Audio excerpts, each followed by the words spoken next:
அந்த வெள்ளைக்காரனிடத்திலே பீரங்கி இருந்தது, துப்பாக்கி இருந்தது, பல குண்டுகள் இருந்தது. ஆனால் மாமன்னர் புலித்தேவனிடத்திலே பீரங்கி இல்லை, துப்பாக்கி இல்லை, குண்டுகள் இல்லை. அவர்களிடத்திலே இருந்தது இரண்டே இரண்டு தான்.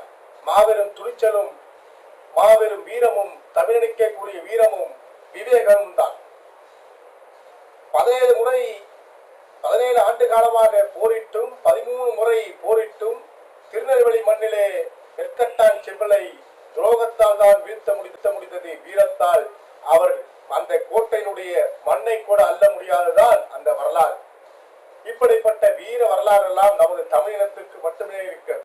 அப்படிப்பட்ட வீர வரலாற்றை எல்லாம் மறைக்க வேண்டும் என்பதற்காகவே இங்கே மறைத்துக் கொண்டிருக்கிறார்கள். அந்த வீர வரலாற்றை, மறைக்கப்பட்ட நமது தமிழினத்தினுடைய வரலாற்றை மீட்டெடுப்போம். நன்றி, வணக்கம். தமிழ் வாழ்க. என் உயிர் தலைவன் பிரபாகரன்.